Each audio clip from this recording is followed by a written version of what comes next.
Bismillahirrahmanirrahim. Assalamualaikum warahmatullahi wabarakatuh.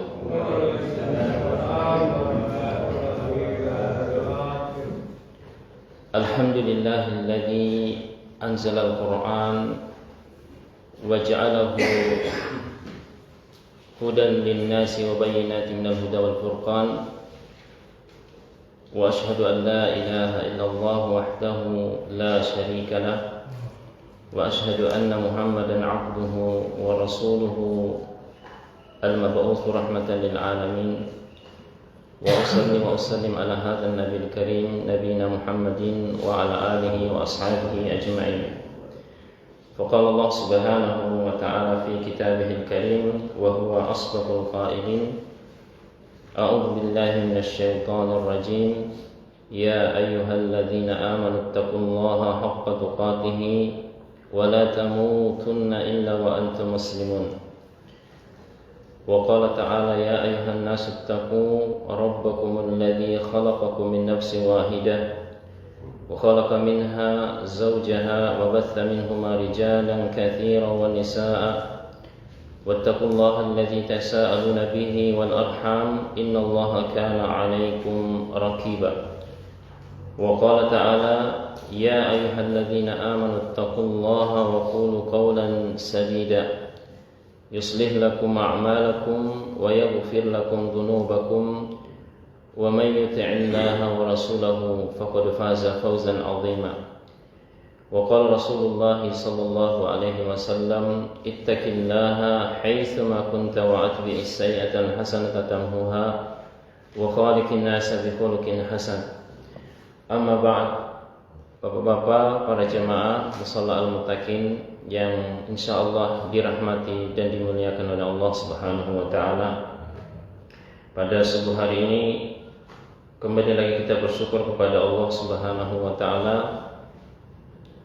karena Allah Subhanahu wa taala masih menumpahkan kasih sayang dan karunia-Nya serta taufik kepada kita semua sehingga bisa hadir di salah satu rumahnya untuk melaksanakan kewajiban kita sebagai seorang muslim, yaitu melaksanakan ibadah salat subuh secara berjamaah. Semoga Allah Subhanahu wa taala menerima amal ibadah kita dan mengampuni segala dosa dan kesalahan kita dan memasukkan kita ke dalam golongan hamba-hambanya yang dirahmati dan diridhai olehnya. Amin ya rabbal alamin.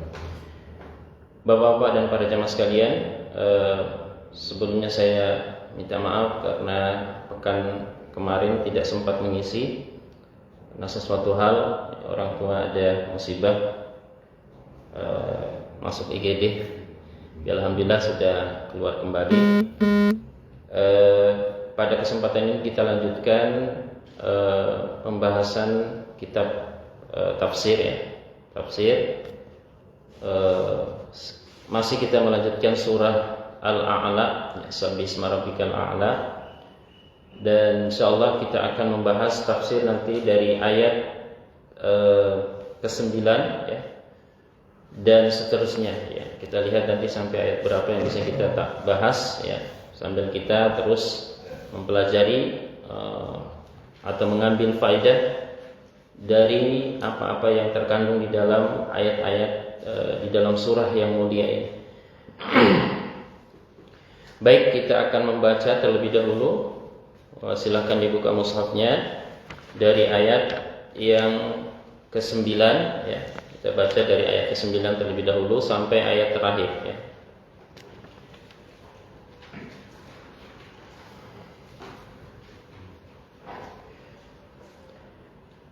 أعوذ بالله من الشيطان الرجيم ya.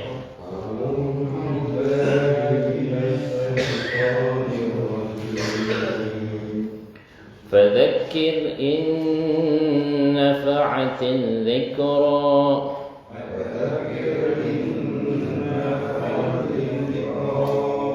سيذكر من يخشى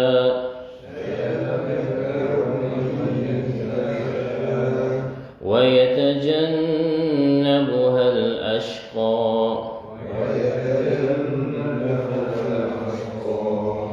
الذي يصلى النار الكبرى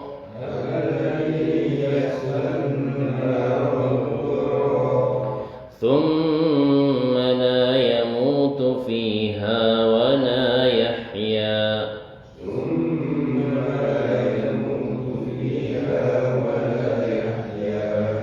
قد أفلح من تزكى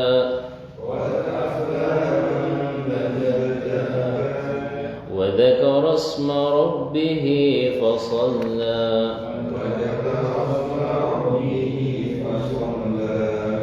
بل تؤثرون الحياة الدنيا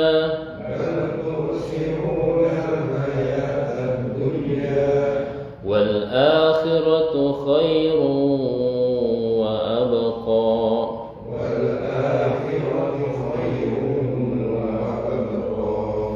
إن هذا لفي الصحف الأولى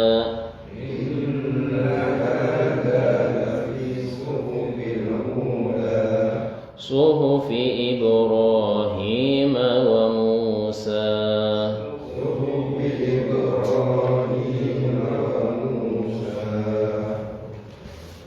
Barakallahu fiikum.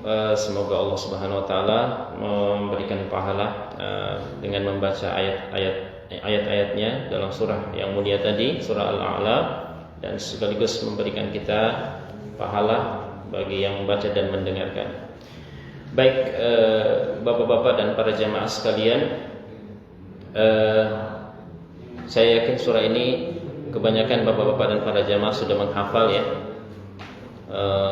Cuman perlu kita terus memperbaiki bacaan kita, ya, terutama dari sisi gunnah. Ya, saya melihat masih banyak, bukan hanya di sini ya, di beberapa tempat saya biasa singgah sholat maghrib, sholat isya di jalan gitu. Surah ini cukup populer dibaca ya, walaupun sholat maghrib kadang dibaca juga surah ini. Dan itu banyak diantara imam masih kurang memperhatikan masalah gunnah ya. Jadi mudah-mudahan pelajaran kita secara berlanjut masalah tajwid, tahsin kita selalu perbaiki, dan juga mungkin di sini ada juga satu ustadz yang mengajarkan kepada kita ya. Nah ini perlu kita perbaiki, dan sekali lagi bukan di dalam membaca Al-Quran bukan yang dituntut itu bagusnya irama ya. Kadang orang terlalu memperbagus irama, tetapi tidak memperhatikan hukum-hukum tajwid, ya. Nah ini juga keliru ya, karena yang dituntut itu adalah kita benar di dalam mengucapkan atau melafazkan makhraj, ya, makhraj huruf, kemudian hukum-hukum tajwid yang berkenaan dengan hukum-hukum di dalam ilmu tajwid tersebut ya. Baik bapak-bapak dan para jamaah sekalian, pada ayat yang ke-9 ya, Allah Subhanahu wa taala berfirman ya, Fadzakir in nafa'atiz dzikra ya. Oleh karenanya kata Allah Subhanahu wa taala ya, berilah peringatan karena peringatan itu bermanfaat ya, peringatan itu bermanfaat ya. Jadi bapak-bapak dan para jemaah sekalian, saya ulangi lagi ya. Jadi ini sebenarnya menyambung dari pembahasan tafsir sebelumnya ya, yang pernah kita bahas pada pertemuan sebelumnya, bahwa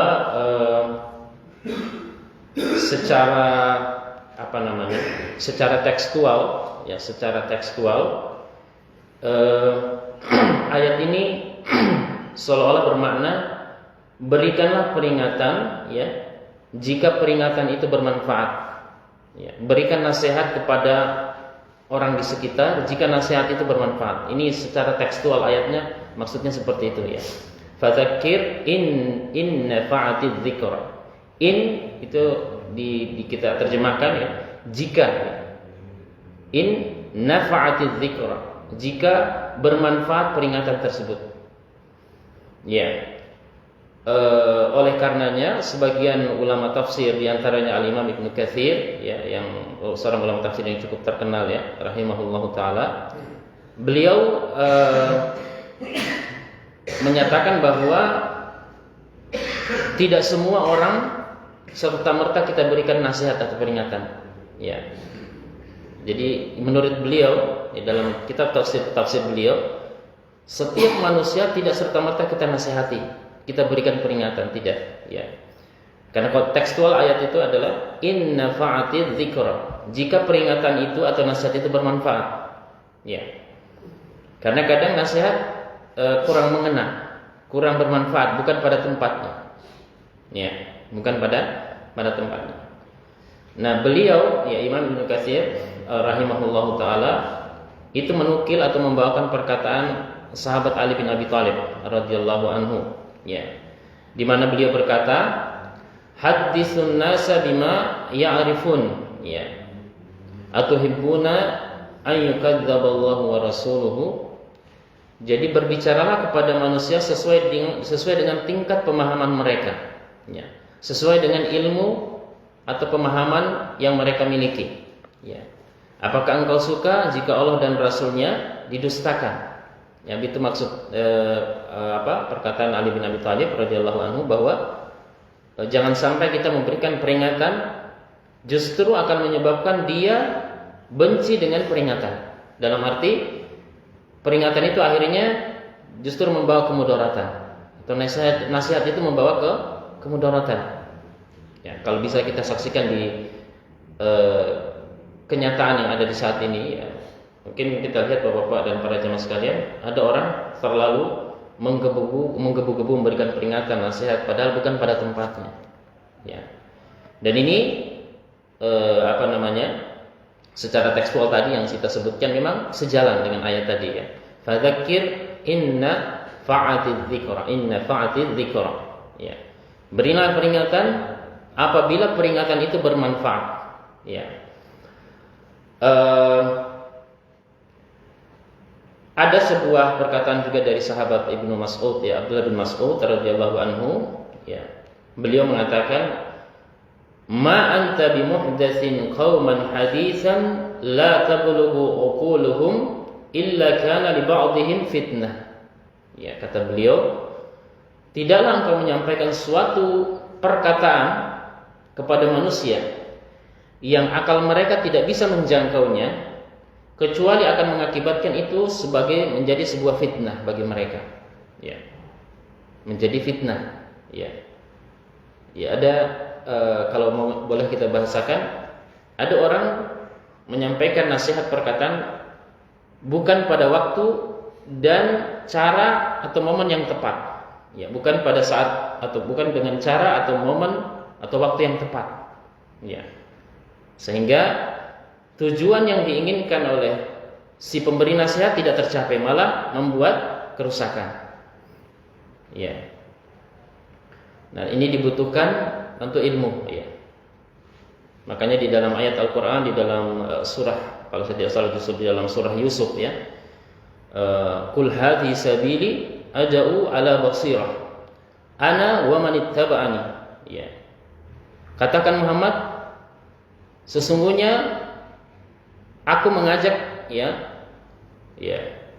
kepada manusia di atas basirah, ya. Saya dan orang-orang bersama saya. Ya, ini perintah dari Allah Subhanahu wa taala, ya. Jadi ulama menjelaskan, ulama tafsir menjelaskan bahwa basirah di sini ada dua konteks, ya. Ada dua hal yang perlu diperhatikan seorang pemberi nasihat, ya. Yang pertama adalah ilmu tentang apa yang akan dinasihatkan. Ya, ini yang pertama, basirah, ya. Yang kedua adalah ilmu tentang mad'u, orang yang diberi peringatan. Ya. Bukan semata-mata kita berilmu, namun kita tidak memahami objek dari orang yang kita nasihati. Kan seperti itu. Ada orang yang berilmu, tapi dia tidak memahami kondisi orang di sekitarnya, sehingga dia sampaikan secara terus-menerus ilmu tanpa memperhatikan bagaimana kondisi orang di sekitarnya. Nah, ini menyebabkan justru kontraproduktif, ya. Tidak bermanfaat, ya. Ini pendapat yang pertama, ya. Ada pendapat yang kedua, ya, dari ulama tafsir, bahwa ayat ini fadzakir inna fa'atiz dzikra, berilah peringatan, ya, bahwa peringatan itu, jika peringatan itu bermanfaat, ya, Menurut pendapat ulama yang kedua bahwa peringatan, nasihat tetap harus diberikan kepada siapa saja. Ya.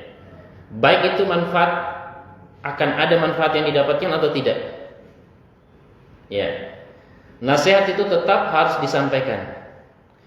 Ini sebagaimana Nabi Musa alaihissalam ya, memberikan peringatan kepada Fir'aun. Meskipun peringatan itu tidak bermanfaat bagi Fir'aun. Ya. Akan tetapi ya, Nabi Musa alaihissalam tetap memberikan nasihat dakwah kepada siapa? Fir'aun. Padahal kita tahu Fir'aun itu sudah, mungkin kalau bahasa kita, mau di apapun tidak ada gunanya. Iya. Nah, orang yang diberikan peringatan itu, ya, sekali lagi, menurut pendapat ulama tafsir sebagian ya, bahwa tetap harus disampaikan, ya, tapi dengan cara yang lemah lembut, ya, dengan cara yang lemah lembut. Nah, ada di dalam surah Al-A'raf juga, ya, wa idz qalat ummatun minhum lima ta'iduna qauman illahu muhlikuhum aw mu'adzibahum 'adzaban syadida qalu ma'dziratan ila rabbikum wa la'allahum yattaqun. Ya, surah Al-A'raf ya. Dan ingatlah ketika suatu kaum menasihati atau memberikan peringatan kepada kaum yang lain. Iya. Memberikan suatu kaum ya, itu berkata kepada kaum yang memberikan peringatan, memberikan nasihat ya. Ya, anggaplah kaum A, kaum B. Kaum B ini berkata kepada kaum A, "Untuk apa engkau beri peringatan nasihat kepada orang yang nanti Allah akan mengazab dan menyiksa mereka?" Artinya, mengapa engkau memberikan nasihat kepada orang yang keras kepala, orang-orang yang keras kepala? Tidak ada gunanya. Maka kaum A di dalam ayat tersebut dikatakan, mereka berkata, "Ma'dziratan ila rabbikum wa la'allahum yattaqun." Ini sebagai bentuk melepaskan tanggung jawab nanti di hadapan Allah.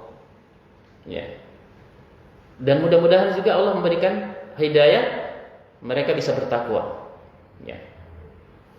Karena Bapak-bapak dan para jamaah sekalian,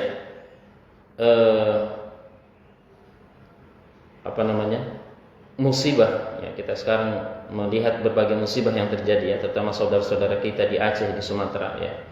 Tentu sebagai orang beriman kita harus melihat dalam kacamata takdir ya. Tapi sekali lagi, tentu Allah menurunkan musibah bukan semata-mata begitu saja, tidak ada sebabnya atau tidak ada hikmah yang Allah inginkan di dalamnya. Semua yang terjadi pasti Allah inginkan ada hikmah dan juga ada peringatan di dalamnya. Nah, Bapak-bapak para jamaah sekalian, terkadang musibah turun ya, menimpa baik orang yang berbuat dosa maupun yang tidak. Sebagaimana Allah berfirman di dalam surat Al-Anfal, "Wattaqu fitnatan la tusibanna alladziina zalamu minkum khassah." Hati-hati kalian, kata Allah di dalam surah Al-Anfal, dengan fitnah, musibah yang tidak hanya menimpa orang-orang yang zalim di antara kalian. Ya, kenapa bisa begitu? Karena orang-orang yang baik, orang-orang yang saleh malas untuk memberikan lagi nasihat, tidak mau lagi melakukan perbaikan. Ya, dia sudah tidak peduli dengan keadaan sekitar. Nah, ini juga merupakan teguran dari Allah Subhanahu wa taala. Ya. Kita sebagai orang-orang ya, diberikan Allah sebagai diberikan hidayah, mengenal kebaikan tentang agama. Ya. Wajib kita memberikan nasihat ya. Meskipun itu mungkin persentasenya mungkin ya 0, sekian persen yang bisa menerima, tetap kita harus bernasihat ya. Wal takum minkum ummatun yad'una ilal khair wa ya'muruna bil ma'ruf wa yanhauna 'anil munkar wa ulaika humul muflihun. Surat Ali Imran ya. Hendaknya ada sebagian dari kalian kelompok ya, umat yang memerintahkan yang ma'ruf, mencegah yang mungkar, dan merekalah orang-orang yang beruntung.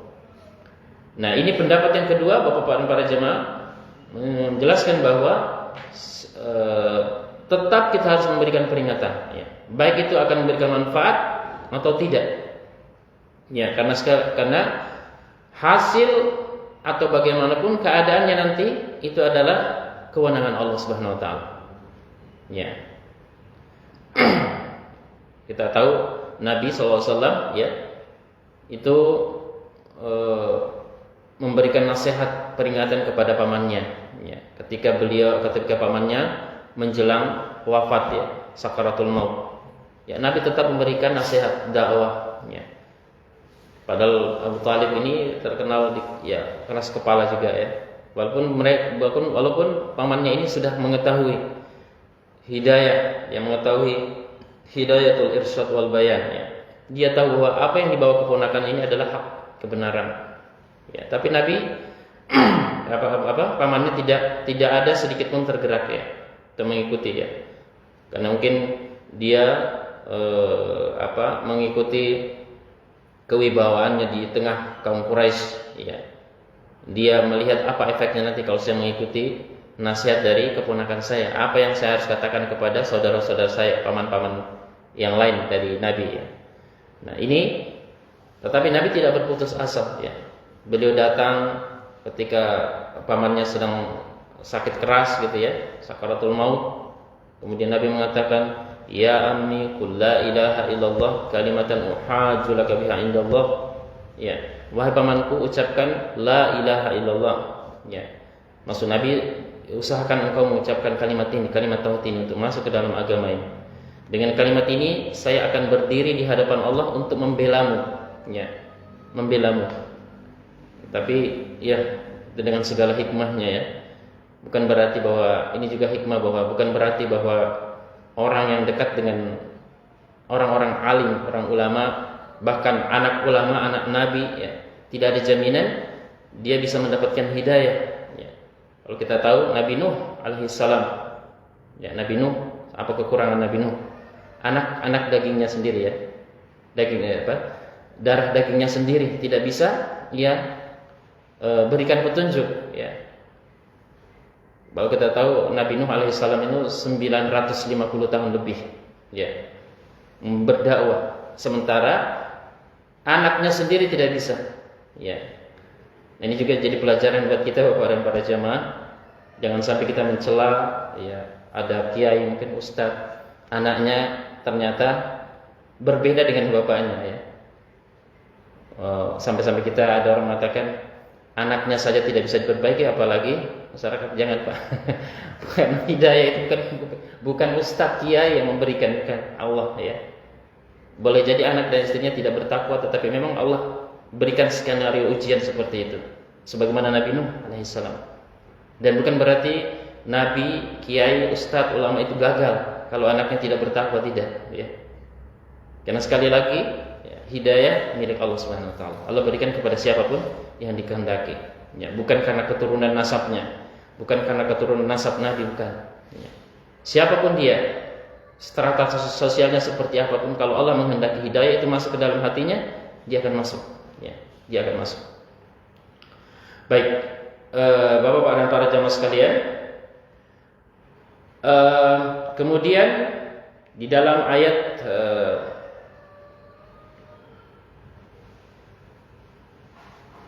tadi ayat yang ke-9 ya. Jadi intinya peringatan tetap harus disampaikan ya, tentu dengan kata-kata yang halus, penuh sopan santun, sehingga peringatan itu dapat memberikan manfaat ya, manfaat. Kemudian Bapak-bapak dan para jamaah sekalian, pada ayat selanjutnya Allah Subhanahu wa taala berfirman, sayadzakkaru may yakhsha ya, sayadzakkaru may yakhsha ya. Maka dengannya orang yang takut kepada Allah ya, akan mendapatkan pelajaran ya, yakhsha ya, al-khasyah ya, yakhsha al-khasyah. Jadi takut ya, takut dalam bahasa Arab juga ada namanya khauf ya, sama ya, khauf, khasyah, yakhsha, yakhafu. Namun tingkatan yakhsha, khasyah ini lebih tinggi daripada khauf ya. Kalau khauf ini sifatnya tabii, naluri, secara naluri memang sifatnya adalah sifat dasar ya. Misalnya ada orang takut dengan kegelapan, ya, takut dengan hewan-hewan buas misalnya. Ini sifatnya tabi'i. Nah, ini disebut dengan khauf. Adapun khasyah, ya.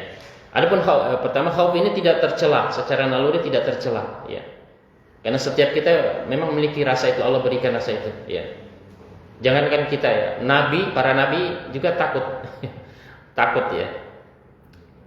Contoh misalnya, ya, sudah pernah saya ceritakan, ya, kisah Nabi Musa alaihissalam.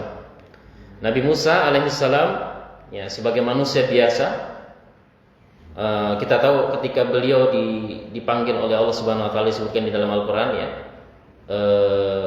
dia datang suatu tempat, satu bukit, ya, yang dikatakan sebagian ulama Bukit Tursina, ya. Kemudian beliau langsung diajak berbicara oleh Allah Subhanahu Wa Taala, ya. Wa matilka biyaminika ya Musa, ya. Apa itu di tangan kananmu wahai Musa? Karena pada saat itu Nabi Musa memegang tongkat, ya. Kemudian Allah berfirman, wa matilka biyaminika ya Musa. Apa itu di tangan kananmu wahai Musa? Kemudian Nabi Musa mengatakan, hiya asaya atawakkau 'alaiha wa ahushu biha 'ala ghanami wa hiya fiha ma'aribu ukhra. Ini adalah tongkat saya ya Allah, saya gunakan untuk menggembala, ya, gembalaan saya biasa, ya, atau mengais-ngais dedaunan, atau juga ada keperluan yang lain buat saya. Kemudian Allah mengatakan, alqiha ya Musa, coba lemparkan tongkatmu. Ya, Nabi Musa kan hanya mengikuti perintah dari Allah. Ketika Nabi Musa melemparkan tongkatnya, fa idza hiya hayyatun tas'a. Tiba-tiba berubah menjadi ular. Dalam beberapa tafsiran disebutkan Nabi Musa langsung terperanjat takut dengan kondisi tongkatnya berubah menjadi ular. Namanya manusia biasa, Pak, ya, karena Nabi juga manusia biasa. Nah, disebutkan di dalam tafsir, Nabi Musa pada saat itu lari. Lari karena tidak pernah melihat kejadian yang aneh seperti ini. Tongkatnya berubah menjadi ular. Beliau bersembunyi di balik pepohonan sambil melihat tongkatnya berubah menjadi ular. Kok jadi ular tongkat saya? Iya. Kemudian Allah menyebutkan di dalam ayat selanjutnya, khudha wa la takhaf. Wahai Musa, jangan takut, ambil tongkatmu kembali. Ya.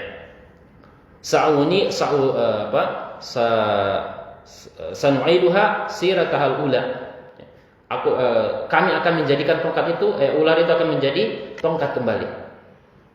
Ini secara manusiawi Nabi Musa takut, ya. Tapi karena perintah Allah, dia laksanakan. Dia dekatin ular itu, kemudian dia sentuh dan berubah menjadi tongkat kembali. Ya. Nah, ini seorang nabi, ya. Seorang nabi takut juga, ya. Dan ini adalah manusiawi, khauf, ya. Adapun khasyah, Bapak-bapak dan para jamaah, atau yakhsha, ya, di dalam ayat ini katakan, ya, sayadzakkaru may yakhsha. Akan mengambil peringatan orang-orang yang takut. Kata para ulama, khasyah ini tingkatannya lebih tinggi daripada khauf. Dia takut dengan ilmu. Maksudnya dia memiliki ilmu sehingga takut. Itu namanya khasyah. Ya.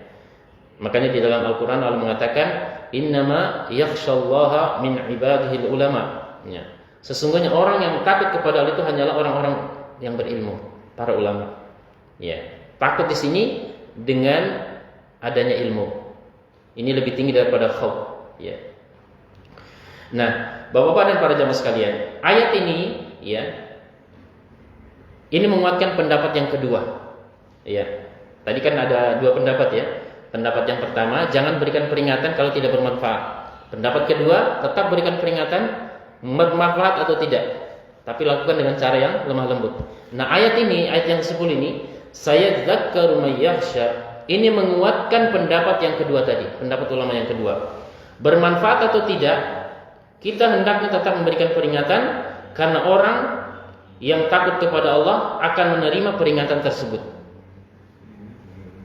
Nah, kita tidak tahu orang yang takut itu yang mana, tapi tetap kita harus memberikan peringatan. Ya, ibaratnya, ya, kalau kita katakan bahwa wa ma arsalnaka illa rahmatan lil alamin. Kami tidak mengutus Muhammad kecuali rahmat bagi seluruh alam. Berarti peringatan itu harus mengenai semua. Ya, jangan hanya parsial pada orang tertentu. Ini pendapat ulama yang kedua. Ya, dan inilah tugas para nabi dan para orang yang mengikutinya. Ya, dan ini konsekuensi dari orang yang memberikan peringatan atau dakwah atau ajakan nasihat. Karena orang, ya perlu dipahami, orang yang mengajak kepada kebaikan atau nasihat ini bukan berarti tanpa konsekuensi. Ya.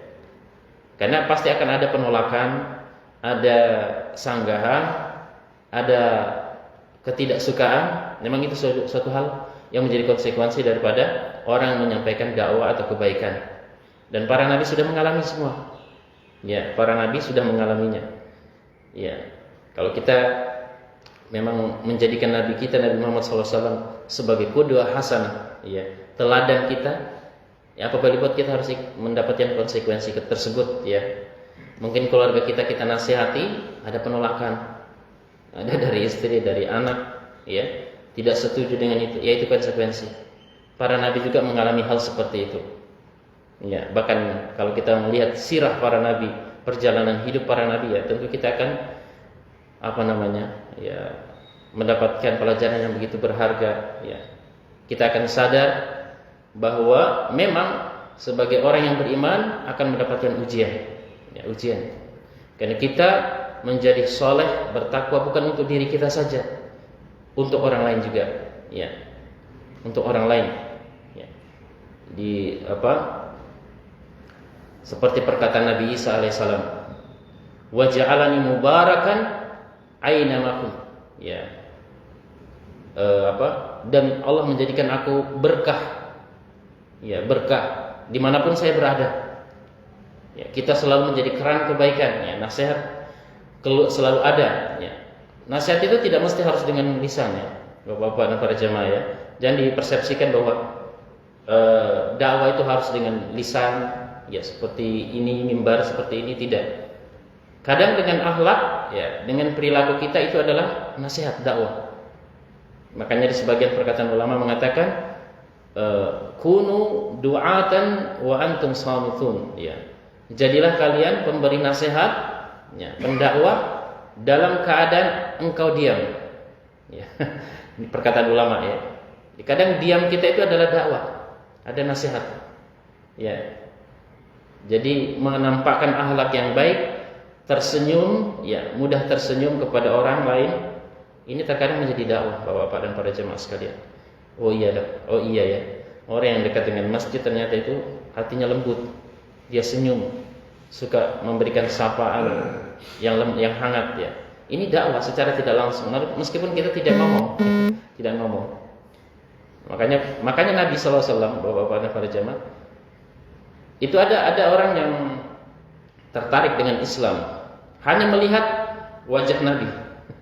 Hanya melihat wajah dan perilaku Nabi, dia tertarik dengan Islam, ya, dengan senyuman Nabi, ya, dengan selalu memberikan maaf, ya, tidak mudah marah. Nah, ini butuh latihan tentunya, ya, karena memang saya yakin Bapak dan para jamaah kalau dihadapi dengan kondisi kadang kita menghadapi kondisi kita gampang marah. Nah, ini butuh latihan juga, ya, butuh latihan. Tentu kita harus melihat jauh ke depan, ya, sebagai orang beriman. Untuk melatih diri kita harus melihat efek-efek di kehidupan akhirat, ya. Kan ini jelas ini adalah butuh kepada ilmu, ya. Apa sih kelebihannya orang yang menahan marah misalnya? Ini kan butuh ilmu, ya. Kenapa kita harus menahan marah? Ya, di saat itu kita akan dengan ilmu kita bisa melatih diri, ya, menjadi orang pemaaf. Dan sekali lagi ini adalah dakwah, nasihat kebaikan yang bisa kita berikan kepada orang lain. Kemudian pada ayat yang ke-11, ya, Allah berfirman, wa yatajannabuhal ashqa, wa yatajannabuhal ashqa, ya. Dan orang-orang yang celaka akan menjauhinya, ya. Ashqa, syaqi adalah orang yang celaka, ya. Ya. Wa yatajannabuhal ashqa, orang-orang yang celaka akan menjauhinya. Ya. Ulama tafsir menafsirkan bahwa asyqi atau al-ashqa di sini adalah orang-orang kafir. Orang-orang yang durhaka kepada Allah Subhanahu wa taala, tidak mau beriman, ya. Jadi orang-orang kafir menjauhi peringatan itu, ya. Dan ini kata para ulama salah satu sifat dari penghuni neraka, naudzubillah min dzalik, adalah selalu menghindari nasihat. Selalu tidak mau mendengarkan nasihat. Ya. Jika diberi peringatan mereka akan lari menjauh. Ya. Nah, ini seperti dengan apa yang disampaikan Nabi Nuh ya, alaihissalam di dalam surah Nuh ya. Ketika Nabi Nuh berkata kepada mengadu kepada Allah Subhanahu wa taala ya. Qala rabbi inni da'awtu qaumi lailan wa nahara. Ya. Falam yazidhum du'ai illa firara. Dan ingatlah ketika Nuh berkata, wahai Tuhanku, wahai Rabb, sesungguhnya aku telah menyeru kepada kaumku siang dan malam. Ya, tentunya berdakwah kepada mereka. Dan seruanku itu tidak menambah iman mereka, justru mereka lari menjauh dariku. Ya. Dikata para ulama bahwa salah satu ciri orang yang durhaka atau kufur kepada Allah Subhanahu wa taala adalah tidak suka dengan nasihat. Tidak suka dengan nasihat, selalu lari dari nasihat. Ya. Bahkan disebutkan di dalam ayat yang lain juga di dalam surah Nuh, kullama da'awtuhum litaghfira lahum ja'alu asabi'ahum fi adanihim wastaghshaw thiyabahum wa asarru wastakbaru istikbara. Ya. Setiap kali aku, kata Nabi Nuh ya, kepada Allah ketika mengadukan perihal kaumnya ya. Ya Allah, setiap kali aku menasihati mereka, mendakwakan kebaikan mereka, mendakwakan agar mereka mentauhidkan Engkau, menyembah semata-mata kepada Engkau, ja'alu asabi'ahum fi adhanihim. Mereka memasukkan asabi itu bentuk jamak dari jari jemari ya. Mereka memasukkan jarinya ke dalam telinga seperti ini. Walau alam sepertinya apa seperti ini. Jadi ketika Nabi Nuh ngomong, berdakwah, menyampaikan ceramah atau kebaikan, menasihati mereka menutup telinga. Ya. Kemudian wastaghshaw thiyabahum. Tidak sampai di situ ya. Diabadikan dalam Al-Qur'an, mereka menutup kain ke dalam muka seperti ini. Ketika Nabi Nuh berdakwah, mereka begini dan begini. Nah, ini aduan Nabi Nuh alaihissalam ya, tentang perihal kaumnya. Sekali lagi ayat ini juga menguatkan pendapat yang kedua tadi. Ya. Jadi orang apakah dia terima atau tidak, sekali lagi tetap sebagai orang yang beriman, kita harus memberikan rahmat kepada semua orang. Ya, memberikan nasihat. Tapi ingat dengan cara yang terbaik. Ya. Ud'u ila sabili rabbika bil hikmah wal mau'izatil hasanah. Wajadilhum billati hiya ahsan. Ya. Ajaklah atau serulah manusia ke jalan Tuhanmu dengan hikmah dan dengan peringatan yang baik. Ya. Hikmah. Jadi ini kata para ulama ada tingkatannya. Kalau orang awam, ya kita harus pelan-pelan ya, dengan hikmah. Tidak mesti dengan ayat Al-Qur'an langsung atau dengan hadis ya. Terkadang orang mau menerima itu dengan retorika atau penjelasan yang sederhana ya. Tidak mesti dengan mengambil dalil ayat Al-Qur'an. Qala Allah Ta'ala. Masyaallah. Tapi mungkin nasihat-nasihat yang sederhana ya. Mungkin itu bisa mengena ya ke dalam hatinya. Ya. Kalau memang levelnya memang sudah lebih tinggi ya, dia mungkin butuh pemahaman, pemikiran ya. Al-mau'izatil hasanah. Sampai ke level wajadilhum billati hiya ahsan.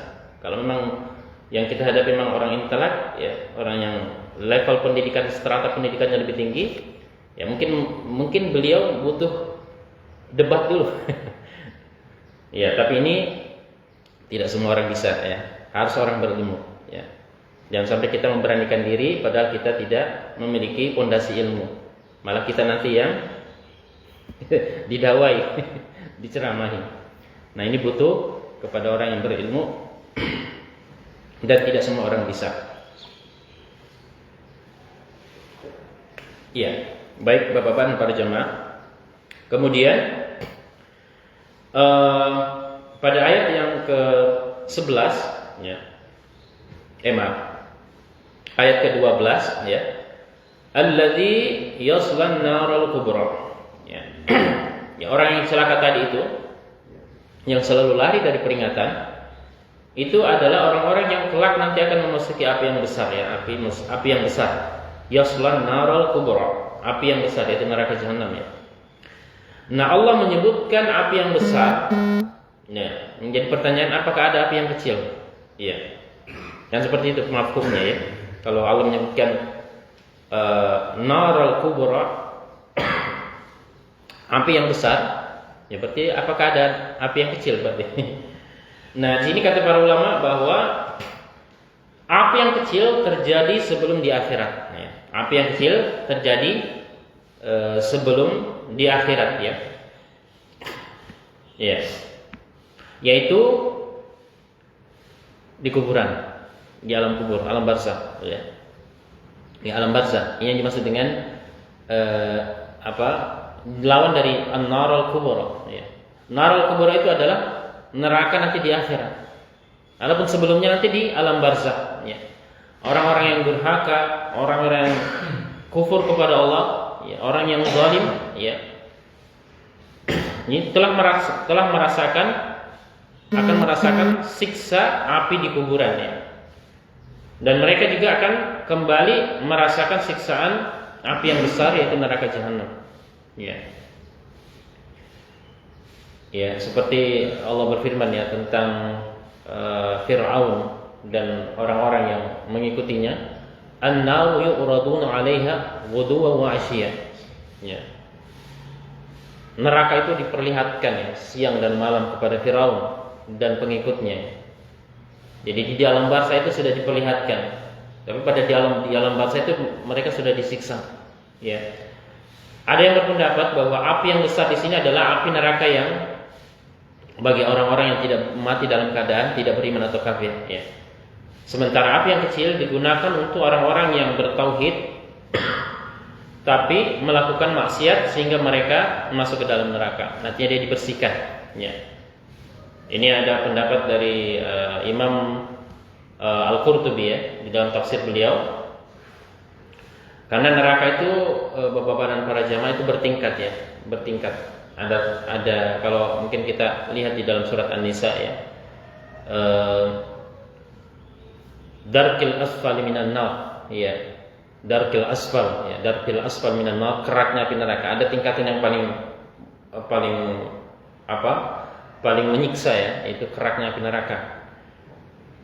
Nah, ada tingkatannya, ya.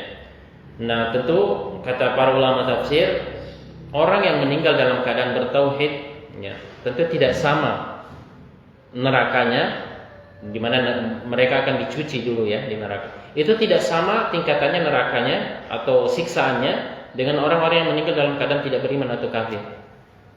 Ini kata para ulama tafsir ya. Sebagaimana juga sabda Nabi SAW ya, tentang beliau menceritakan tentang kondisi pamannya ya, yang meninggal, tapi dia dalam keadaan sudah tidak beriman, tidak mau beriman. Dia menghembuskan nafas terakhir dan tidak beriman.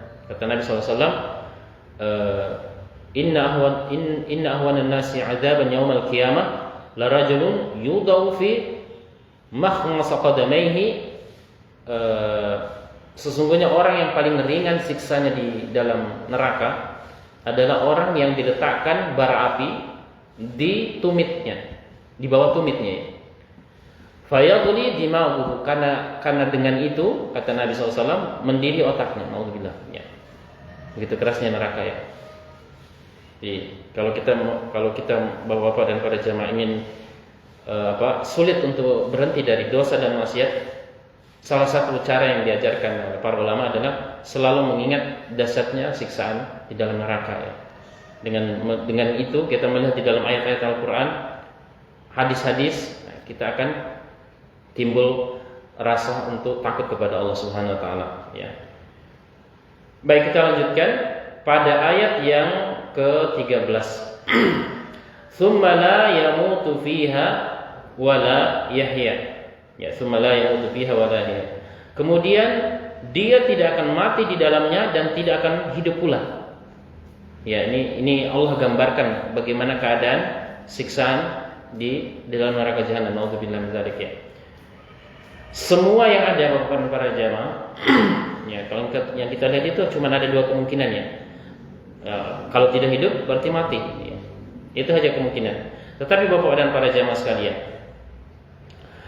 ketika seorang itu disiksa di dalam neraka jahanam, ya, maka ia tidak merasakan yang namanya ya tidak mati dan juga tidak hidup ya.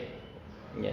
Karena nanti di dalam hadis disebutkan bahwa kematian itu nanti akan didatangkan Allah dalam bentuk sembelihan. Ya, ada disebutkan di dalam hadis ya. Jadi kematian itu didatangkan dalam bentuk hewan sembelihan. Kemudian Allah memanggil nanti orang-orang yang menjadi penduduk surga dan penduduk neraka. Ya ahlal jannah, ya ahlan nar. Hadza ma hadza? Apa ini? Kalian yang mengenal ini? Penduduk surga dan penduduk neraka mengatakan itu adalah kematian. Kemudian Allah memerintahkan untuk disembelih. Maka Allah mengatakan tidak ada kematian saat ini. Semuanya abadi, kekal.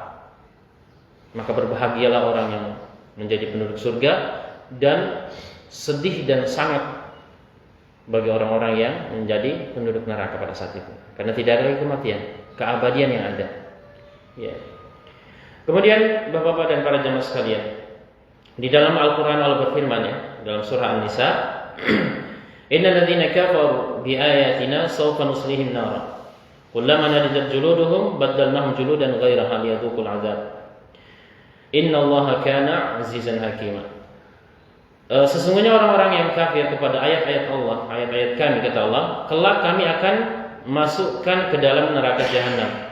Setiap kali kulit mereka hangus, ya hangus karena api neraka jahanam, kami akan ganti dengan kulit yang lain, kulit yang baru. Ya. Untuk apa? Liyadhuqul azab, agar mereka merasakan siksanya, beratnya siksaan api neraka. Sesungguhnya Allah Maha perkasa lagi Maha bijaksana. Surat An-Nisa ayat 56. Ya. Ini Allah gambarkan kondisi ya di dalam Al-Qur'an ya. Nah, memang di akhirat nanti tidak ada lagi kematian. Makanya penduduk neraka itu akan meminta ya kepada Allah atau ya, kepada penjaga pintu penjaga neraka, malaikat siapa? Ada yang tahu? Nama penjaga penjaga neraka namanya siapa? Malaikat siapa? Malik ya.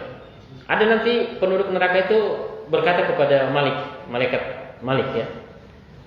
Kenapa tidak Allah tidak mematikan kami saja? Itu mereka meminta kepada malaikat Malik ya. Ya. Azab neraka jahanam, Bapak-bapak dan para jamaah ya, Bapak dan para jamaah, itu tidak hanya membakar bagian luar saja, tidak ya. Tapi juga langsung dari dalam. Itu bedanya neraka jahanam, disebutkan di dalam ayat ya. Bukan dari luar, tapi dari dalam, langsung dari dalam ya. Allah berfirman ya, allati tattali'u 'alal afidah. Ya. Al-Humazah, surat Al-Humazah ayat 7 ya. Artinya yang membakar ya, tidak hanya dari luar, dari dalam hati, afidah. Ya, dari dalam hati. Ya. Kemudian Bapak-bapak dan para jamaah sekalian, pada ayat yang ke-14 Allah berfirman, qad aflaha man tazakka. Ya. Sungguh beruntunglah orang-orang yang membersihkan dirinya, tazakka, membersihkan diri ya. Maksudnya dengan iman, bertaubat dari dosa.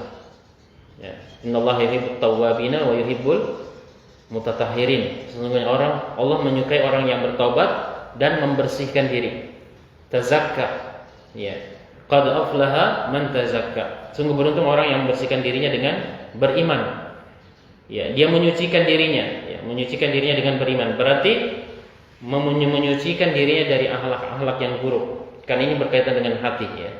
Zakat, tazkiyatun nufus ya, pembersihan diri. Ya. Jadi memang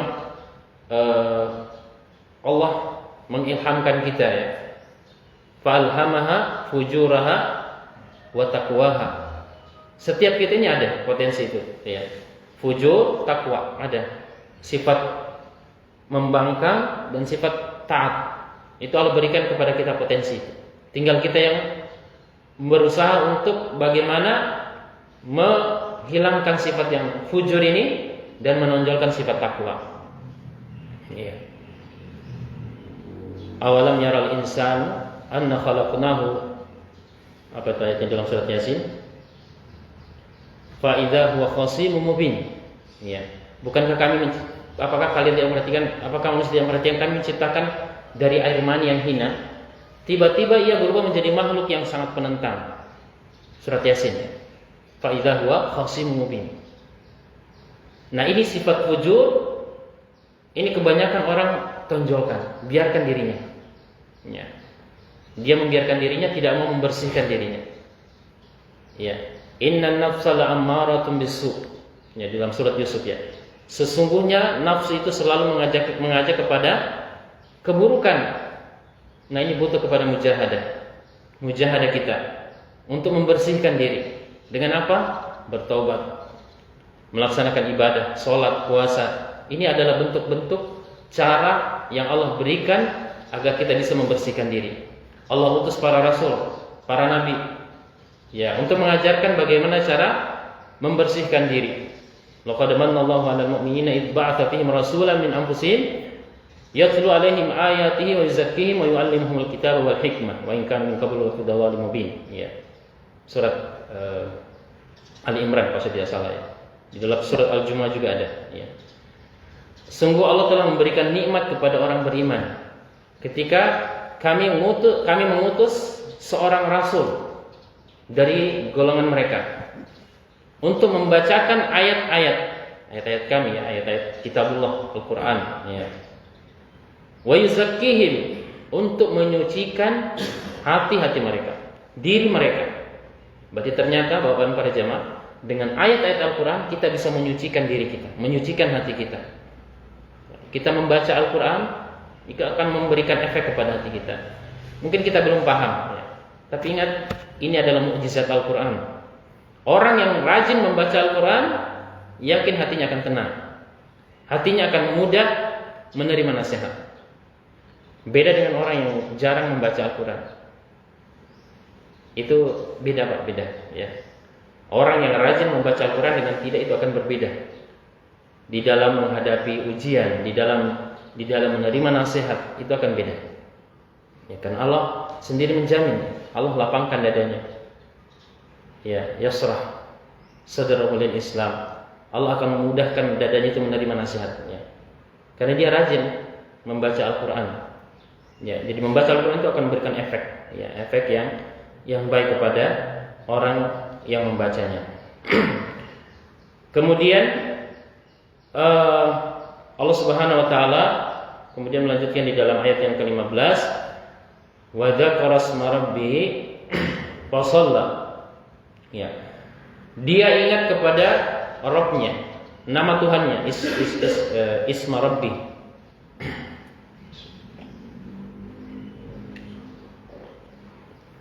Dia ingat kepada nama Tuhannya, lalu dia mendirikan sholat. Ya, fa shalla. Iya. Wa dzakara asma rabbih fa shalla. Dia ingat kepada nama Rabb-nya, nama Tuhannya, lalu dia salat. Jadi, Bapak dan para jemaah, seorang hamba akan senantiasa berzikir mengingat Allah. Ya, ini hamba yang beriman ya. Dia selalu ingat kepada Allah dimanapun dia berada ya. Lalu dia memperbanyak salat, ibadah salatnya. Nah, ini salat ini Bapak dan para jemaah, ini adalah bentuk ibadah yang paling agung. Ya. Satu-satunya ibadah yang Nabi Muhammad tidak menginjakkan kakinya di bumi dan perintah itu datang adalah salat. Ya, semua perintah itu Nabi berada di bumi, tapi satu-satunya perintah yang Allah berikan, wahyukan, dan Nabi itu berada di atas langit, itu adalah salat, ibadah salat. Ini salah satu kata para ulama, salah satu hal yang menunjukkan begitu agungnya ibadah salat. Ya, ibadah salat. Namun kenyataannya sekarang banyak kaum muslimin meremehkan salat. Ya. Meremehkan salat. Ya. Dan ibadah yang paling Allah cintai adalah ibadah fardu wajib, ya. Wa ma taqarraba ilayya 'abdi bi syai'in ahabba ilayya mimma aftaratuhu alaihi. Dalam hadis qudsi ya. Tidaklah hambaku itu mendekatkan diri kepadaku, kata Allah, yang lebih aku cintai dari ibadah yang aku wajibkan atau fardukan kepada mereka. Dan ibadah yang paling agung adalah salat. Berarti salat fardu itu adalah ibadah yang paling agung. Ya. Mungkin ada yang bertanya, kalau kita membaca Al-Quran, waktu mana yang paling terbaik? Ya, sebagian ulama mengatakan bahwa waktu terbaik membaca Al-Quran adalah pada saat sholat, berdasarkan hadits qudsi tadi. Ya, yang paling aku cintai dari hambaku adalah ketika melaksanakan fardu, ibadah fardu. Berarti bacaan Al-Quran yang paling terbaik waktunya adalah pada saat sholat.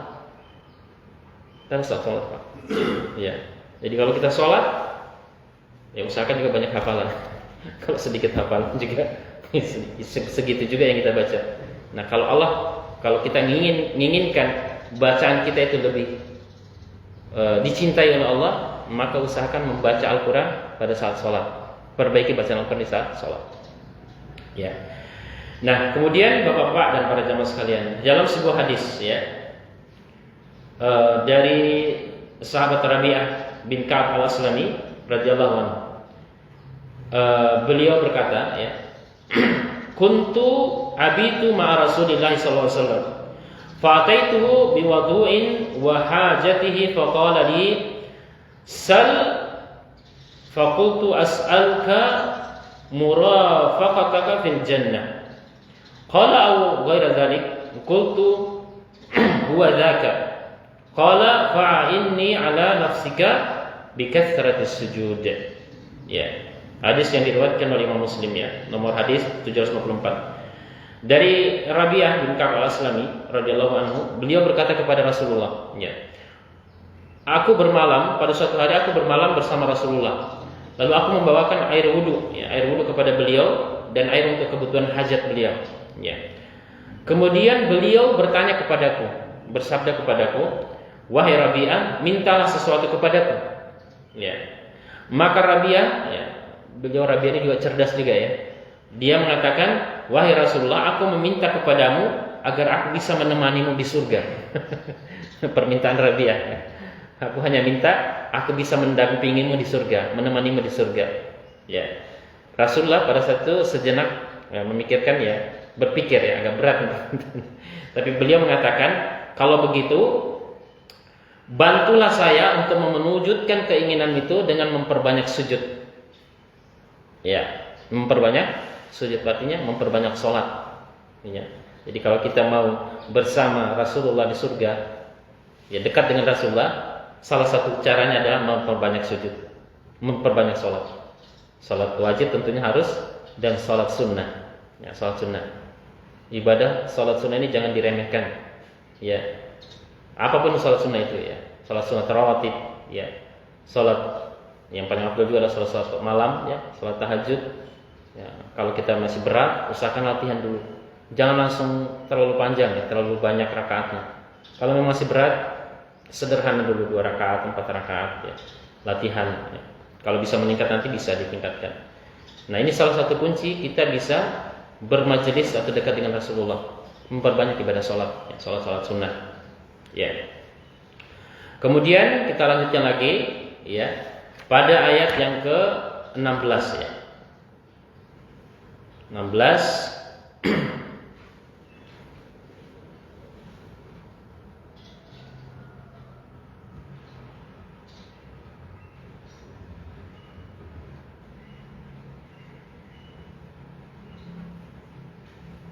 Bal tu'thirunal hayatad dunya, ya.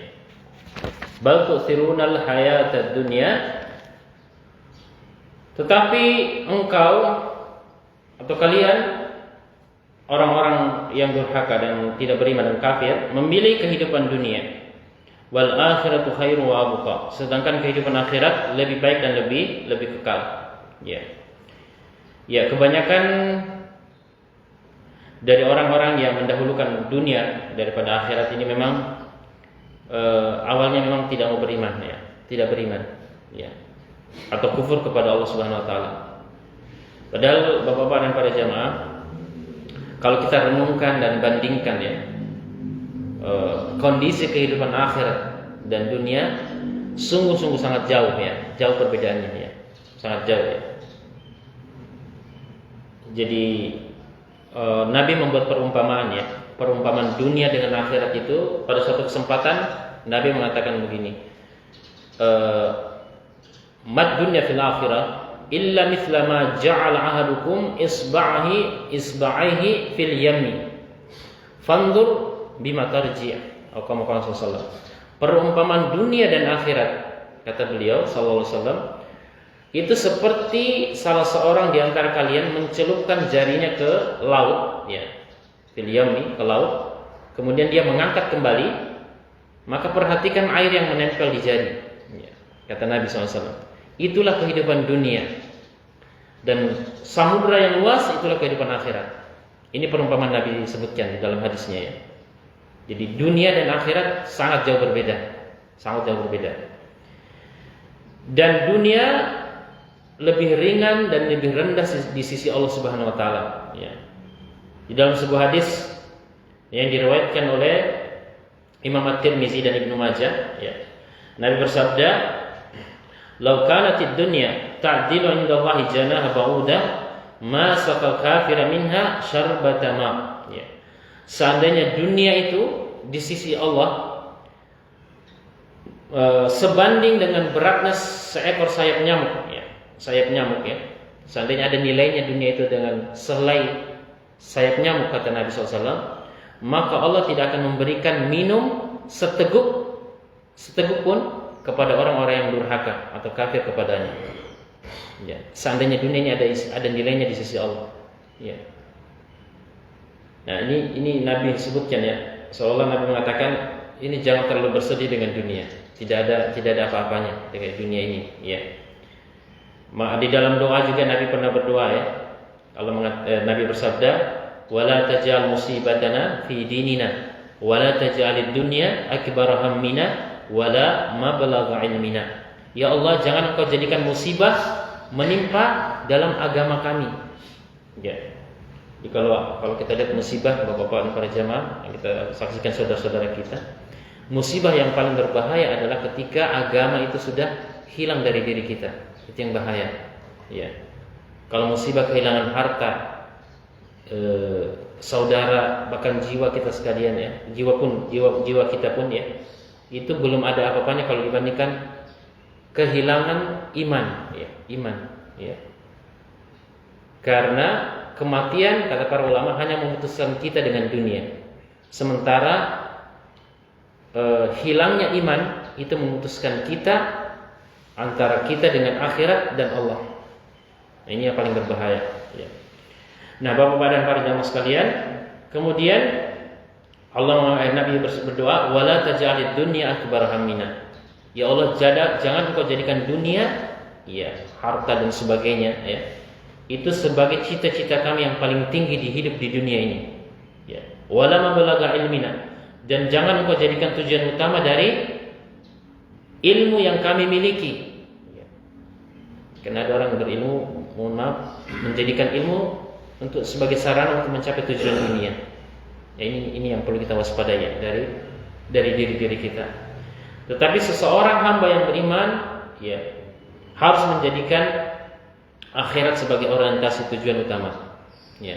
Jangan menjadikan kehidupan dunia sebagai puncak tujuan hidupnya di dunia. Ya. Nah, ini juga Allah menyindir sebagian besar manusia ya, yang lebih banyak mendahulukan dunia daripada akhirat. Dan memang kita diuji, Bapak-bapak dan para jemaah sekalian ya. Terkadang di dalam berinteraksi bermuamalah dengan sesama manusia, kadang ada panggilan waktu ibadah sholat ya, kita belakangkan ya. Ini ujian ya. Apa kita mendahulukan kehidupan dunia atau akhirat? Ya. Nah, saya ada kejadian menimpa di tetangga di Jakarta juga ya, atau di Jakarta Utara gitu. Ada tetangga kerabat ya, dia sudah memesan kendaraan, mobil pesan ya, mobilnya sudah siap gitu ya. Mobilnya itu mobil mewah ya. Tidak perlu saya sebutkan mereknya. Jadi dia sudah memesan ke showroom dan mobilnya itu siap diantar besoknya. Ya. Pada saat subuh, belum sampai subuh ya, jam 2 atau jam 3 malam, beliau ditemukan di kamar mandi meninggal. Dan paginya mobilnya tak datang. Mobil yang dia pesan datang ke rumah, diantar ke rumah. Dan beliau sudah dalam keadaan meninggal dunia. Bal tu'thirunal hayatad dunya. Ya. Seandainya harta itu tadi diinfakkan mungkin akan bermanfaat bagi beliau ya di kehidupan akhirat. Nah, ini gambaran tentang bagaimana kehidupan dunia tiba-tiba hanya hilang begitu saja Bapak Ibu sekalian, sekejap ya, sekejap. Dan kita datang di dunia ini memang tidak membawa apa-apa dan juga kembali juga tidak membawa apa-apa ya, kecuali amal perbuatan. Ya, di dalam hadis Nabi disebutkan yatba'ul mayit salasa. Mayat itu akan diikuti oleh 3 perkara ketika dibawa ke alam atau dikuburkan ya. Yarji'u itsnan wa yabqa wahid. 2 akan kembali, ya 1 akan tinggal. Yarji'u maluhu wa ahluhu wa yabqa amaluhu. Ya, Muhammad sallallahu harta, keluarga, karib kerabat, teman, kolega semua akan balik. Ya, tidak ada yang rela untuk tinggal terus di situ. Hartanya juga akan kembali, mungkin jadi warisan. Tapi yang tinggal menemani dia adalah amal perbuatan baik atau amal perbuatan buruk. Itulah yang akan menemani. Ya. Ini Allah ya sindir kita ya. Jangan sampai kita mendahulukan kehidupan dunia lalu meninggalkan kehidupan akhirat. Ya. Padahal Allah sebutkan di dalam ayat 17, wal akhiratu khairu wa abqa. Ya. Dan kehidupan akhirat itu lebih baik dan lebih kekal, ya. Lebih baik dan lebih kekal. Ya. Kemudian Allah Subhanahu wa taala menyebutkan ya tentang kehidupan akhirat lebih baik dan lebih kekal ya, di dalam ayat 17 tadi ya. Pada ayat yang ke-19 kemudian Allah menutup inna hadza lafi suhufil ula suhufi Ibrahim wa Musa. Ya, sesungguhnya ini benar-benar terdapat dalam kitab-kitab yang dahulu ya. Yaitu kitab-kitab Ibrahim dan Musa. Ya, suhuf itu lembaran-lembaran ya, suhufi Ibrahim wa Musa. Ya, sebagian ulama mengatakan bahwa yang dimaksud dengan suhuf ya Nabi Musa adalah kitab Taurat ya. Ada pula yang berpendapat bahwa suhuf itu adalah lembaran-lembaran yang lain ya. Ya, lembaran-lembaran yang lain. Adapun suhuf Ibrahim tidak diketahui ya di sini kata para ulama. Pada intinya Bapak dan para jamaah, berbagai kabar tentang akhirat itu jauh lebih baik daripada dunia merupakan perkara yang telah diimani dan disepakati oleh para nabi.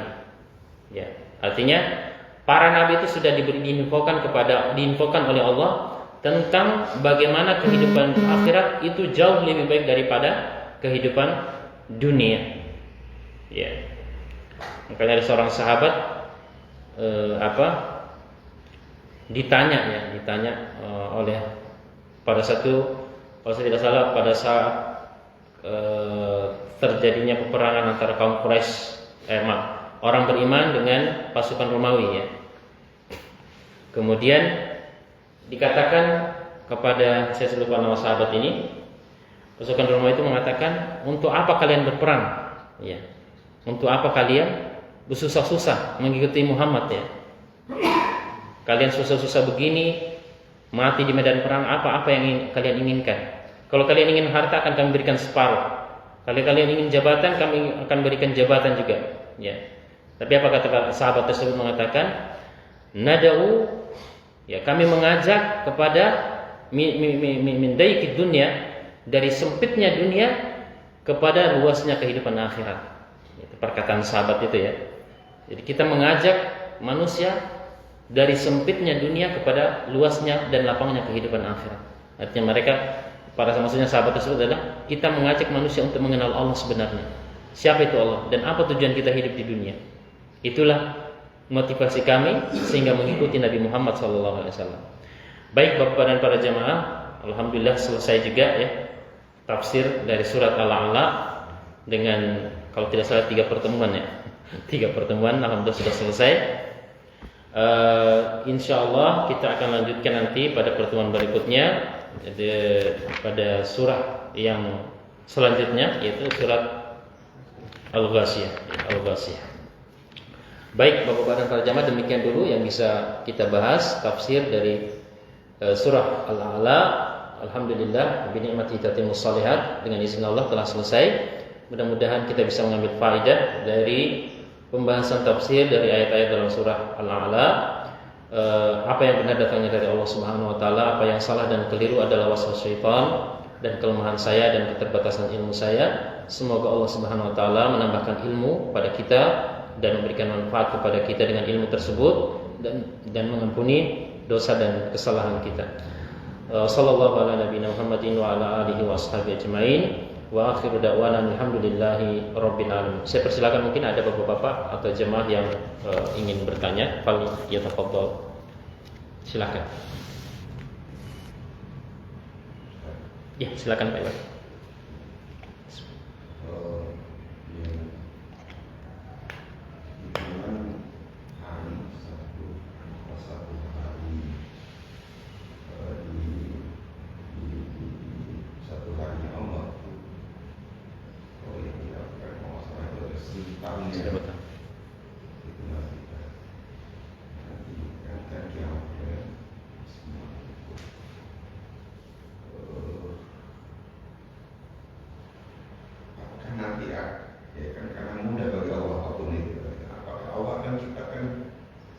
Semesta lagi gitu kan.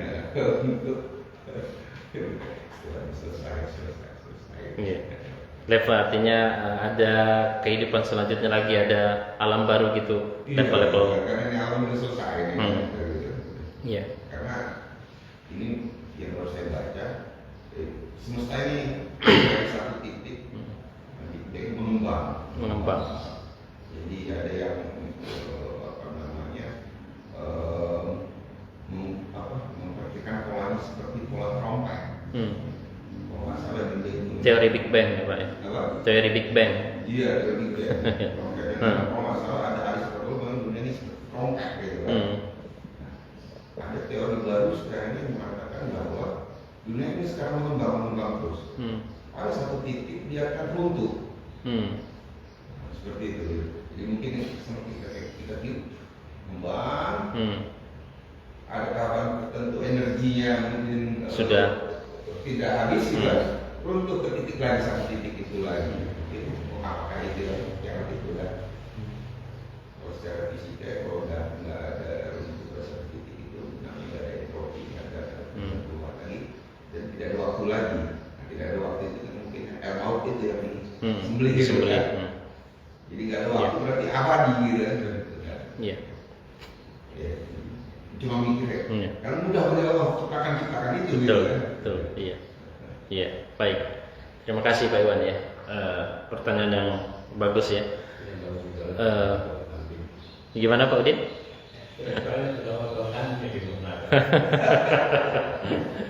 Iya.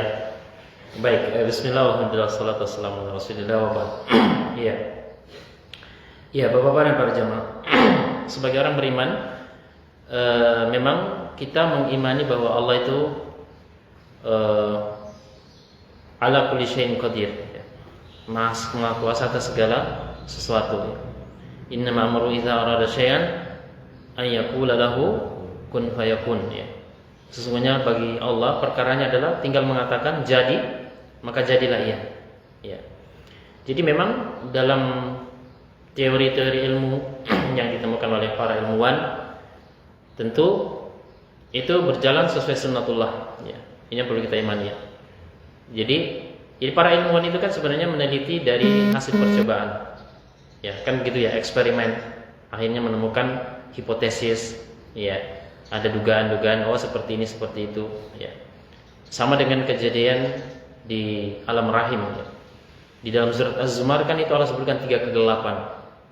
Dan ini terbukti. Para ilmuwan meneliti memang ada 3 fase yang dialami oleh si janin. 3 masa kegelapan di dalam rahim. Ya. Kemudian Allah Subhanahu wa taala menegaskan juga bahwa memang ada perkara-perkara yang memang dicerna oleh akal, ada yang tidak bisa. Ya. Kalau kita melihat ke dalam Al-Quran, Allah menyebutkan tentang langit itu memiliki beberapa pintu. Abwaabus sama, ya kan? Pintu-pintu langit. Nah, kalau secara kasat mata kita, atau mungkin kita menggunakan teknologi teropong, ya, tidak ada pintu langit. Kita mau cari, tidak ada pintu langit di sana. Tapi Allah sebutkan secara dalil nakli, secara wahyu, memang ada pintu langit. Ya. Dan di hari kemudian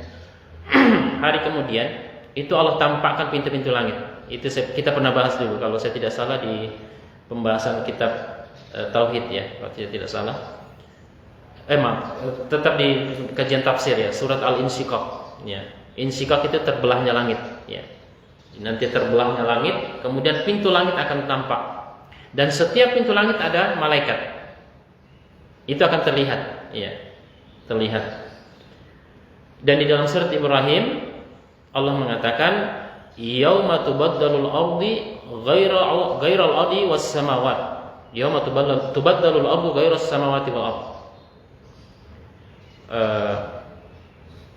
Pada hari digantinya langit dan bumi dengan bumi yang baru. Ya, jadi bumi ini sudah nggak ada lagi, memang nggak ada lagi. Diganti dengan bumi yang baru. Dalam tafsiran, dalam hadis disebutkan bahwa dataran yang didatangkan Allah nanti itu dalam bentuk, saya lupa hadisnya, itu dalam bentuk datar, tidak ada tepian dan tidak ada pohon. Ya, yang disebut dengan apa? Ada yang tahu? Padang mahsyar. Itu padang mahsyar. Itu di tempat itu semua manusia disebutkan di dalam hadis dari awal yaitu Nabi Adam sampai hari akhir, manusia yang terakhir hari kiamat itu dikumpulkan di padang mahsyar. Di padang mahsyar. Ya. Nabi menyebutkan sifatnya kondisi padang mahsyar itu adalah mirip dengan roti roti yang pucat gitu ya, kondisi tanahnya. Itu disebutkan di dalam Sahih Bukhari. Ya. Dan manusia pada saat itu nanti akan berkumpul dalam keadaan belum dikhitan, ya. Tidak beralas kaki, tidak berpakaian. Ya. Dan matahari yudanas samsu, ya, didekatkan matahari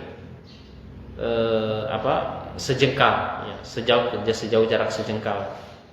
Qadramil dalam riwayat yang lain disebutkan seperti jarak 1 mil. Mil ini dalam bahasa Arab bukan mil yang ukuran panjang ini ya, kilometer enggak.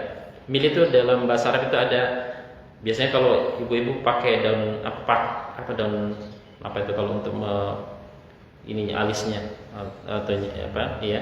Pokoknya sekadar itu saking dekatnya matahari. Dan matahari dengan dekatnya kondisi tersebut, manusia itu berkeringat kata Nabi ya.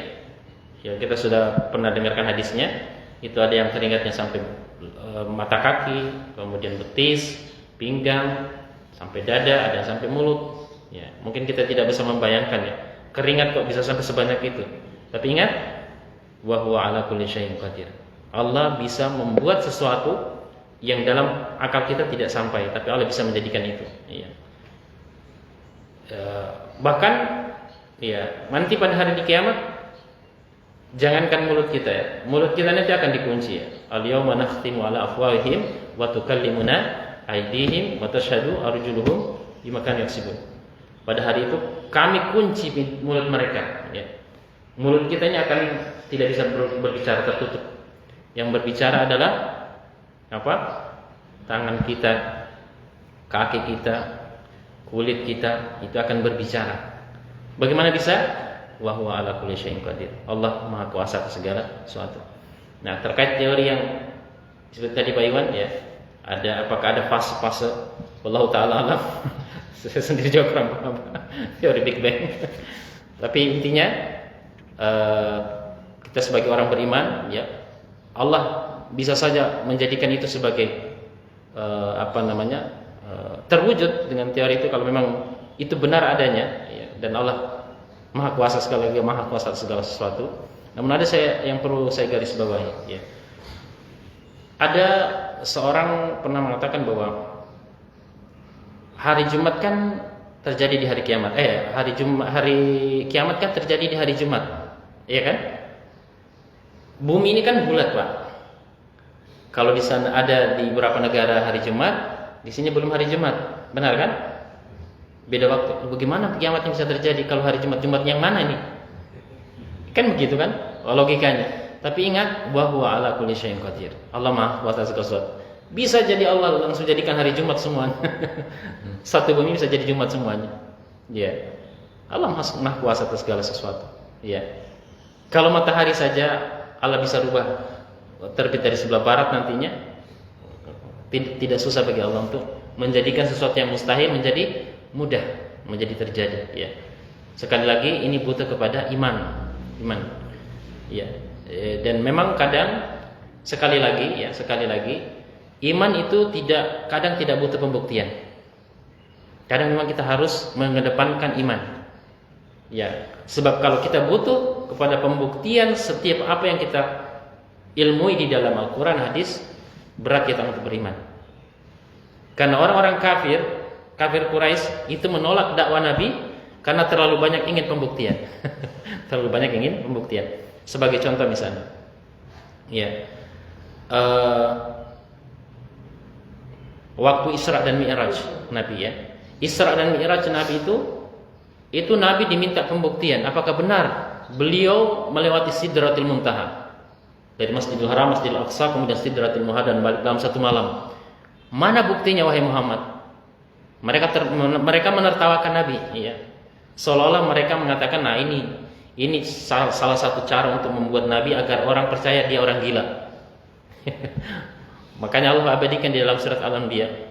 Wa qala alladziina kafaru ya ayyuhalladzi nuzzila 'alaihi dzikr innaka lamajnun.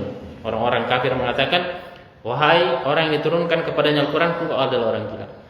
Jadi kadang memang sekali lagi pembuktian secara ilmiah itu bisa saja terjadi, namun kadang juga tidak, ya, tentu dengan segala hikmah dari Allah Subhanahu wa taala. Kita hanya beriman, ya, sebagaimana apa yang disampaikan oleh Allah dan Rasul-Nya. Namun kalaupun secara teori itu bisa terbukti, alhamdulillah, itu lebih menguatkan iman kita, ya. Secara teori memang secara ilmiah bisa terbukti, alhamdulillah, itu lebih menguatkan iman kita. Contoh yang lain misalnya, ada orang mendengarkan, ini yang lagi viral, ya.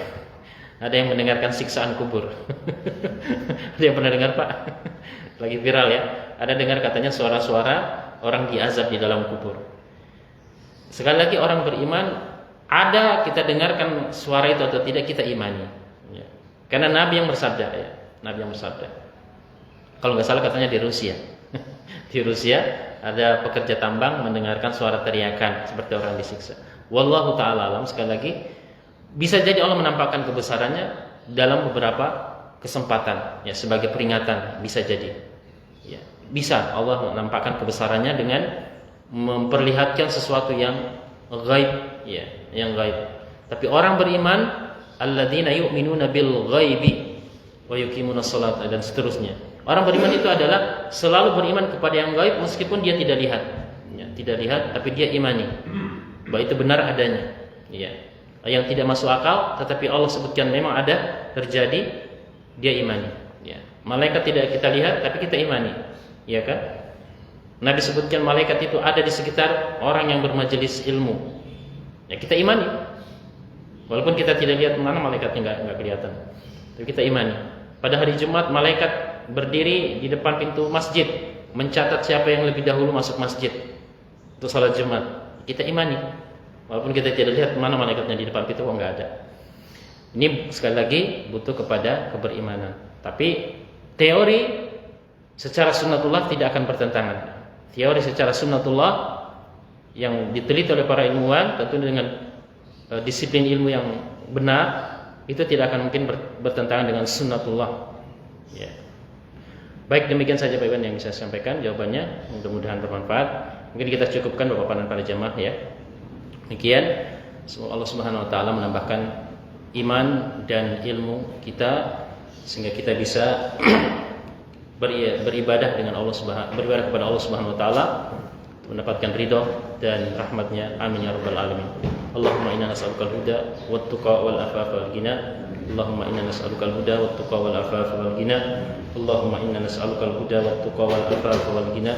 Allahumma ati nufusana taqwaha wa zakkiha anta khairu man zakkaha anta waliyuha wa maulaha. Allahumma ya muqallibal qulub tsabbit qulubana ala dinik wa ya musarrifal qulub sarrif qulubana ala ta'atik. Allahumma aslih lana sya'nana kullahu wa la takilna ila anfusina tarfata 'ain. Allahumma ati nufusana taqwaha wa zakkiha anta khairu man zakkaha anta waliyuha wa maulaha. Allahumma ya muqallibal qulub tsabbit qulubana ala dinik wa ya musarrifal qulub sarrif qulubana ala ta'atik. Allahumma rabbana la tuzigh qulubana ba'da idh hadaytana wa hab lana min ladunka rahmah innaka antal wahhab. Allahumma rabbana atina fid dunya hasanah fil akhirati hasanah wa qina adzabannar. Sallallahu ala nabiyyina Muhammadin wa ala alihi wa ashabihi ajmain. Subhana rabbika rabbil izzati amma yasifun wa salamun alal mursalin walhamdulillahi rabbil alamin.